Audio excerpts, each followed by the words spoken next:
Coucou, aujourd'hui on se retrouve pour une nouvelle vidéo où je vais vous montrer comment faire ce petit sucre d'orge trop mignon et donc c'est parti.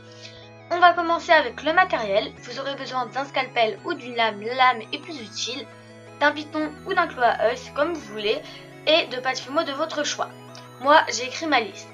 Ensuite on va prendre les couleurs de votre choix, donc le jaune limon, le prune, le vert tropical, le bleu menthe, le mandarine et le rouge indien. Et après on va prendre un gros bout de blanc. Si vous faites comme moi, prenez beaucoup plus de blanc car on va en mettre entre chaque couche. Après on va faire des belles petites boules parce que sinon sinon ça va être compliqué en fait à les mettre en boudin. Donc essayez de faire des belles boules et donc on va tous faire des boudins d'à peu près de la même taille parce que sinon ça va faire une malformation entre guillemets au sucre d'orge. Et ensuite on fait pareil pour le blanc et moi j'ai coupé mes boudins en deux pour que ce soit la bonne taille.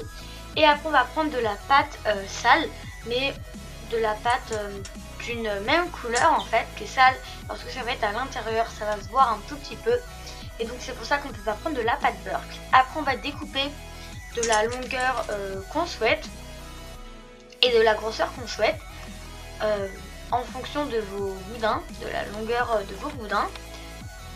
Et ensuite on va commencer à recouvrir donc le boudin de tous les petits boudins. Donc on commence par le prune, le blanc, le menthe, le blanc, le vert tropical. Ensuite le blanc, essayez de cacher si vous avez des petits déchets, enfin des petites poussières, essayez de cacher la face. Après on fait donc le blanc, le jaune limon, le blanc, le mandarine, le blanc et après le rouge indien et le blanc.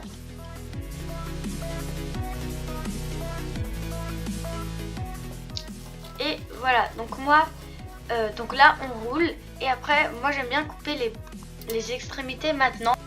Et donc après on va torsader, c'est vraiment une étape très importante pour que ça fasse le beau tressage on va dire. Et après on va encore rerouler pour avoir là ce coup-ci la bonne épaisseur qu'on souhaite pour le sucre d'orge.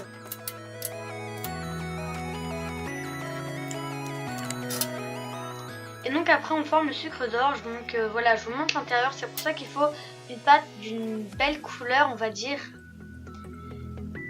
pour faire l'intérieur. Et donc après on fait autant de petits sucre d'orge qu'on le souhaite et c'est vraiment super mignon comme si. Donc vous prenez les couleurs que vous voulez, vous pouvez aussi faire les couleurs pastel parce que ça rend aussi super beau. Et donc voilà, donc ce petit tuto est terminé, j'espère qu'elle vous aura vraiment plu. Et après il ne reste plus qu'à mettre un piton ou un clou à œil, donc le clou à œil avant la cuisson et le piton après, et voilà.